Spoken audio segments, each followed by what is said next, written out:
Hey everyone, welcome to my channel. This is miss Sneha. তো আজকে হচ্ছে মহাশিবরাত্রি। তো প্রত্যেকবারের মতো এবারেও আমার বাড়িতে শিবরাত্রি পুজো হবে। তো আজকের ব্লগটা সেটা।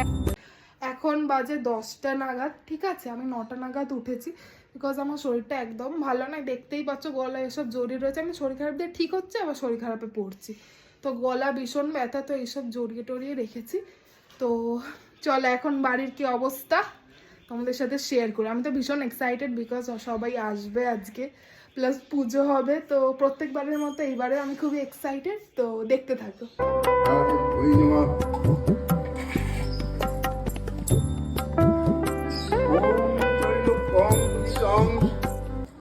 তো তোমরা এখন দেখলে এখন মনসা পুজো হচ্ছে আস্তে আস্তে। এবার শিব ঠাকুর শিবরাত্রির প্রিপারেশন হবে। ঠাকুরমাকে সব পরিষ্কার করা অনেকদিন ধরেই চলছে প্রিপারেশন আর কি।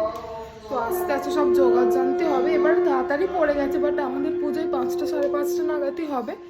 তো স্টেপ আমার ভাই এত পড়াকু, আজকে পুজো বাড়িতে ওটাও পড়াশোনা করতে বসেছে। অন্যদিন পড়তে বসে না, কিন্তু আজকে পুজো করলে ও পড়তে বসেছে, ভীষণ কনসেন্ট্রেশন নিয়ে পড়ছে। তারপরে তো আমি ওপরে যাই আর গিয়ে দেখি মা দিদা অলরেডি সব প্রিপারেশন স্টার্ট করে দিয়েছে। তো মা একটুখানি বললো চন্দনটা বেটে দিতে। তো বোনের সাথে বসে ওটাই গল্প করতে করতে ওটাই বেটে দিচ্ছিলাম। তারপরে সব 108টা বেলপাতা বেছে রাখার ছিল। তো ওইটাই মা দিদা সব পাতাগুলো, যেই পাতাগুলো ভালো ওইগুলো বেছে বেছে রাখছিল, আর আমি সাইডে গুনে গুনে রাখছিলাম। 2 জায়গায় বললে 108টা করে করতে, তো ওইটাই করছিলাম। প্রত্যেকবারেই বেলপাতা কাউন্ট করার দায়িত্বটা আমার ঘাড়ে এসেই পড়ে, তো ওইটা আমি করে দিলাম। এই তো 108টা, এটা 100। তারপরে ওগুলোকে প্যাকেট করে রেডি করে রেখে দিলাম হোমের জায়গায়। দেন মা বললো একটুখানি ঠাকুরের ভোজ্যটা রেডি করে দিতে। তেলটাও দেবো তো।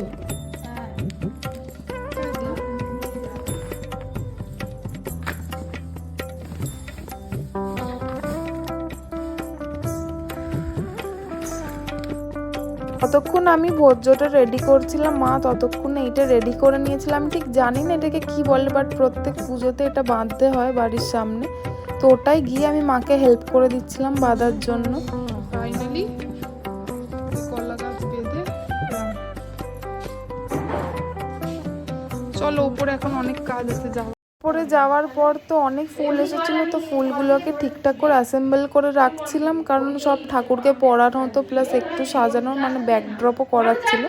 প্রত্যেকবার আমরা নিজেরাই করি, তো ওইটাই করছিলাম। যে আমি একবার গেছিলাম নিচে দেখার জন্য রান্নার কতদূর প্রিপারেশন হলো, আর দেখলাম যে ঠাকুমারা অলরেডি সব স্টার্ট করে দিয়েছে সবজি কাটাকুটি। সকালবেলা তো ঘুম থেকে উঠে জাস্ট জামা কাপড় ছেড়ে নিয়েছিলাম পুজোর সব কাজবাজ করার জন্য। চান তো করাইনি বিকজ গঙ্গাঘাটে যাব। তো এখন যা শ্যাম্পু করলাম বিকজ কালকে তো গলার জন্য শ্যাম্পু ট্যাম্পু মা কিছু করতে দেয়নি। তো এখন শ্যাম্পু করলাম, আর এখন টোটো আসছে, সবাই মিলে যাব গঙ্গাঘাটে, গঙ্গা চান করবো।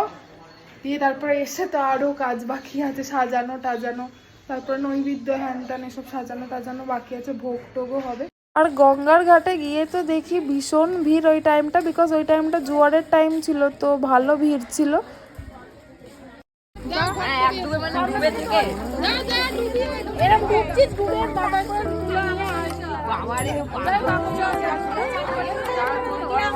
অনেকটা পারবি যা, অনেকটা একটুখানি থাকবি হয়ে যাবে, যা হয়ে থাকবি, পারবো না ওই তো।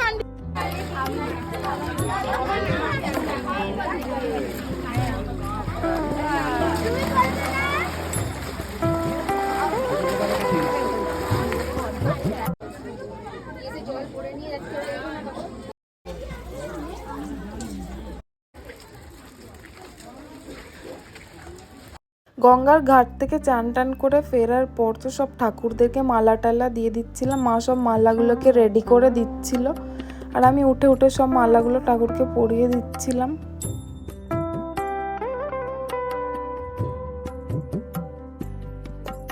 তারপরে এই বড় বড় ফটো ফ্রেমগুলোতে মালা দেওয়ার পর আমি ঠাকুর ঘরে চলে গেছিলাম। প্রত্যেকটা ঠাকুরকে ভালোভাবে মালা টালা দিয়ে সাজিয়ে এলাম। আর শিব ঠাকুরগুলো তখনও নামানো হয়নি, কারণ জল চৌকিটা তখনও পাতা হয়নি। আলপনা দেওয়ার পর জল চৌকিটা পাতা হতো, এখনও ওসব কিছু হয়নি, তো একটু রাশেতেই চলছিল। আর পেছনে একটু হালকা করে একটু মালা দিয়ে সাজিয়ে দিয়েছিলাম। প্রত্যেকবার আমরা ওই নিজেরাই যা পারি একটু সাজিয়ে নিই, তো ওইটাই মায়ের সাথে সাথে একটু সাজিয়ে নিচ্ছিলাম পেছনটা।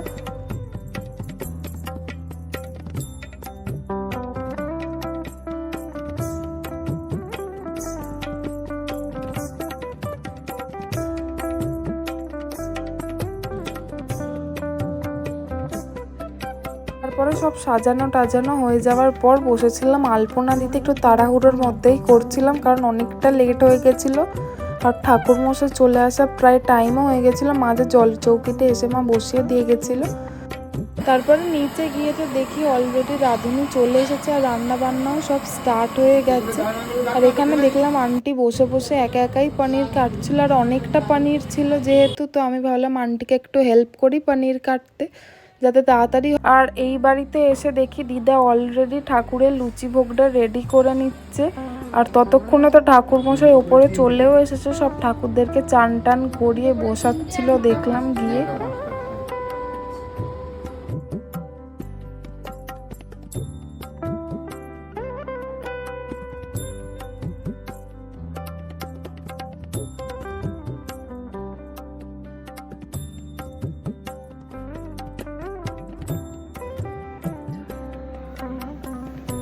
তারপরে ঠাকুরের সব ফল টলগুলো রেডি করে দিলাম আর এদিকে মা আর মাসি মিলে সব জোগাড় জান্তি করছিলেন নৈবেদ্য সাজানো, ফুল টুল সাজানোর মাঝে মা আমায় বললো নিচে গিয়ে ফটাফট রেডি হয়ে নিতে। আর আমার এই বোনটা, আমার মামার মেয়ে, এত কিউট প্লাস এত দুষ্টু, ও নিজে নিজেই রেডি হতে স্টার্ট হয়ে গেছিলো। তো আমি ফটাফট রেডি হয়ে নিচ্ছিলাম কারণ আমি আর ভাই ফার্স্টে জলটা ঢালি। এইটা হচ্ছে আমার সেদিনের লুক। আমি ভেবেছিলাম একটু সিম্পল আর নমিনালি রাখবো, বাট তারপর ভাবলাম বাড়ির পুজো একটু সেজেই নি। ফাইনালি গাইজ আমি রেডি হয়ে গেছি। ওপরে মা ডাকছে, চিৎকার করে যাচ্ছে, এখানে আমি ভিডিও করছি আর এখানে কর্পোরেট মাসদুর তার কর্পোরেট লাইফ লিড করার পর এসেছে, উনি এখন রেডি হচ্ছে আর এই পাগলি মেয়েটাকে রেডি করে দিচ্ছে, মাথা খারাপ করে দিচ্ছে যে সকাল দিয়ে। তো চল এখন রেডি, এখন ওপরে যাওয়া যাক, পুজো দেবো, জল ঢাল। এই যে গাইস আমার ভাইয়ের বিয়ে, ভাইয়ের বিয়ে মনে হচ্ছে না? গায়ে হলুদ সোনা, দেখি মুখটা ফর্সা ফর্সা লাগছে বেশ।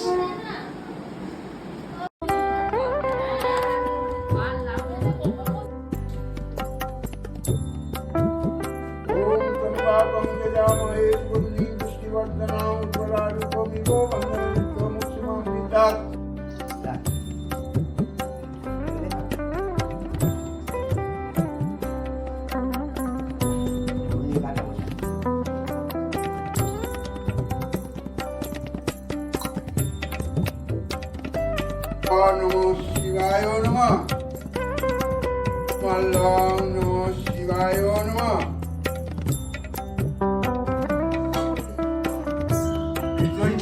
শিব পূজা কর্মাণি অচ্ছিদং বস্তু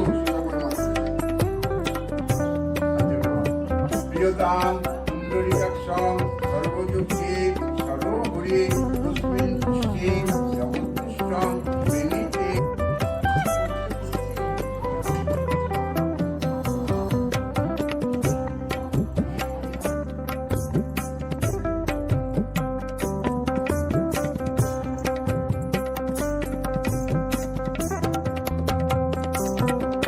এই যে এইটা হচ্ছে আমার বাড়ির প্রত্যেকটা শিব ঠাকুর প্লাস গোপু ভাইও এসেছিল সেদিন। আর প্রত্যেকটা শিবলিঙ্গই আমাদের এক একটা জ্যোতির্লিঙ্গ থেকে আনা, মানে বাবা যতগুলো জ্যোতির্লিঙ্গে গেছিল বা আমরা গেছিলাম ওখান থেকে আনা। হ্যাংলা কতক্ষণ ভাবছিল এসে বসে খাবে, পেট পুজো করবে, খেতে বসে পড়েছে মিস্টার হ্যাংলা। গাইস মাই মমি হিয়ার, একটু তাকাও আমার ব্লগে হাই করে দাও। Hi hi hi. তো এখন পুজো টুজো করে এলাম ফাইনালি, এবার উপোসটা ভাঙবো, বাতাসা জল দিলাম, আসি খাবো দিয়ে তারপর এখন সবাই পুজো দিচ্ছে ইন্ডিভিজুয়ালি, যেরকম আমরা পুজো দিলাম সেরকম সবাই পুজো টুজো দেবে, লাস্টে মা আর বাবাই বসবে। তো তারপরে ঠাকুরের মেইন পুজো স্টার্ট হবে। তো বাতাসের জলটা খেয়ে আর টুকটাক যদি কিছু খাই তো খেয়ে মিষ্টি টিষ্টি ওপরে যাব। এখন পুজো টুজো হচ্ছে, চলো তোমাদের সাথে শেয়ার করছি বাকিটা কি হয় না হয়। তারপরে লোকজনও আসবে, নিচে সব রান্না বান্না মনে হয় কমপ্লিট, আমি জানি না দেখিনি এখনো। তো চলো।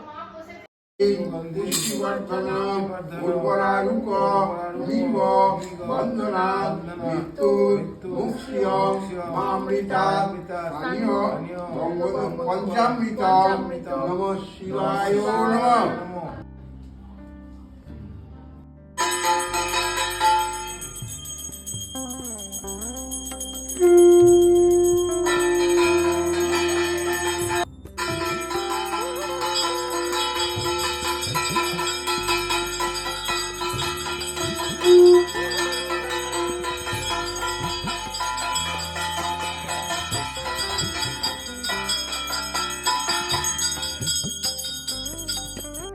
না তোমরাও জ্বালো দুটো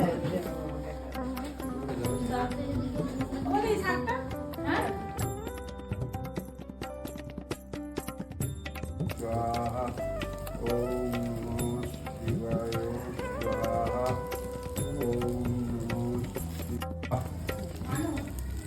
সব পুজো টুজো হোম টোম হতে হতে প্রায় 9:30 বেজে গেছিল। তো ওরাম নাগাতি পুজোটা শেষ হয়েছিল। তারপরে ঠাকুরমশাই সবাইকে হোমের টিপ ফিপ দিয়ে দিচ্ছিল। আবার এরপরই আমাদেরই আরেকটা পুজো রয়েছে, তো মূর্তি পুজো, ওইখানে যেত বলে আমরা যাচ্ছি। আরেকটা সেকেন্ড যেখানে আমাদের পূজা, সেখানে ভোগ প্রসাদ দিতে। চল, বাড়ির পুজো ফাইনালি ডান। এখন ওইখানে পুজো স্টার্ট হবে, কখন শেষ হবে ওখানে জানি না, রাত্রি হয়ে যাবে। ঠাকুরমশাইও যাচ্ছে, ঠাকুরমশাইও হেঁটে হেঁটে যাচ্ছে আমাদের সাথে, আমরাও যাচ্ছি। চল ওইখানে দেখাচ্ছি কিরম ঠাকুর এসেছে। এই যে এইখানে যেখানে আমাদের হচ্ছিল মূর্তি পুজোটা, দেখো ঠাকুরটাকে এত সুন্দর লাগছিল। আর তখনও দেখলাম লোকজন অনেকে জল ঢালছিল, সকাল দিয়ে শুনলাম যে অনেক ভিড় ছিল। ওখানে গেছিলাম আমি যখন, ঠাকুরকে একবারে ভালো করে ধূপবাতি দেখিয়ে ওইখানে ঠাকুরের মাথায়ও জল ঢেলে দিলাম।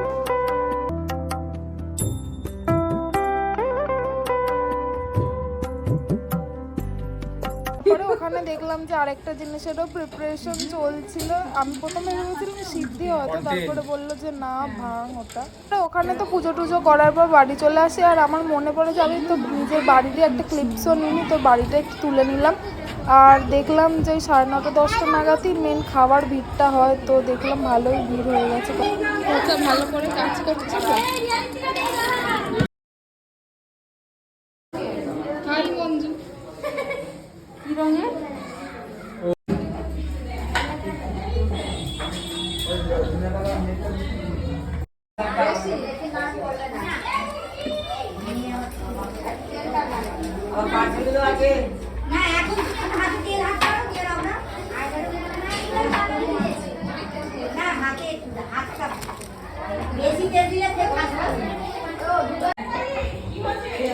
সত্যি বলতে আমি সন্ধ্যে দিয়ে একদমই নামতে পারিনি খাওয়ার এখানে, তো তখনই একটু গেছিলাম। সব লোকজনদের খাওয়া দাওয়া মিটতে মিটতে প্রায় 11টা 11:30 বেজে গেছিলো। আর এই বাড়িতে আমার পুজো হয়েছিল, আর ওই বাড়িটায় নিচে খাওয়ানো দাওয়ানোটা হয়েছিল। তারপরে বসে পড়েছিলাম আমরা খেতে, মনে হয় লাস্ট কি সেকেন্ড লাস্ট ব্যাচে বসেছিলাম। আর একদমই সেরকম ইচ্ছে হচ্ছিল না বেশি কিছু খেতে, ওই সারাদিন উপোস করে থাকার পর। Finally day over. এখনও পুজো আর গেস্টের পার্টটা মিটেছে, পরিষ্কারের পার্ট মেটেনি। এখন মায়ের ওই রান্নার ওখানে রয়েছে, মাসি সব ঠাকুরের সব জিনিসপত্র পরিষ্কার করছে। আমি ভাবলাম যে জামা টামা ছেড়ে নিই, দিয়ে তারপর মা আর মাসিদের একটু হেল্প টেল্প করবো, বিকজ ওরা পুরোটা করছে না একা একা। আর যাদের বাড়িতে অনুষ্ঠান হয় আর যারা নিজেরা সবটা করে বোঝে যে কতটা চাপ থাকে লিটারালি, তাও আমাদের অনেকে সবাই হেল্প টেল্প করে দেয়, ইভেন পাড়া থেকেও হেল্প করে দেয়। তারপর রিলেটিভসরা, মাসি দিদা, এরা তো কি বলবো, এরা তো থাকবেই না। তো ফাইনালি সব খাবার দাবারের পর্ব শেষ। আর জাস্ট বাড়ির লোকেরা আছে, আমি এই জাস্ট খেয়ে এলাম। দিয়ে দিদা, মাসি, মা এরা সব রয়েছে, ওরা চেয়ার টেবিলে খাবে না, জাস্ট খাবার ঘরে নিয়ে চলে আসবে, ওইখানে মায়েরা খেয়ে নেবে। তো এই ছিল আমার শিবরাত্রি ব্লগ। তোমাদের কেমন লাগলো জানি। আমি অতটা ভালো করে করতে পারিনি, বিকজ ভীষণ বিজি ছিলাম। তারপরে ইভেন যেখানে খাওয়ানো হচ্ছিল গেস্টদেরও অটো অ্যাটেন্ড করতে পারিনি, কারণ আমি পুজোর ওখানটা ছিল। আর একটা কথা, তোমরা কনফিউজ হতে পারবে যে ওইখানের পুজোটা কি। ওইখানের পুজোটা অ্যাকচুয়ালি বাবাই করে, আর প্লাস বাবার কিছু ফ্রেন্ডসরাও মিলে, মানে বাবাই মেন তো, আর ফ্রেন্ডসরা সাপোর্টে থাকে। তো বাবাই তো এখনও আসেনি, ওখানে পুজো হচ্ছে, পুজো টুজো শেষ করে তারপরে আসবে। তো বাবাই আর বাবার হয়তো একটা দুটো ফ্রেন্ড রয়েছে, ওরা এসে খাবে টাবে, দিয়ে ওখানের পুজোটাও হবে। আর কালকে সকালেও আমাদের 8টার সময় যেহেতু ছাড়বে, সকালবেলা ঠাকুরমশাই আসবে, পুজো টুজো হবে। তো এই হচ্ছে ব্যাপার। তো এখানে পলিদি অলরেডি ফ্রেশ হয়ে গেছে, বিকজ ও হাফ করে এসেছিল আজকে কাজ। তো এখন আমি ফ্রেশ ট্রেশ হব। ফাইনালি ব্লগটা আমি এন্ড করছি। হর হর মহাদেব, বাই।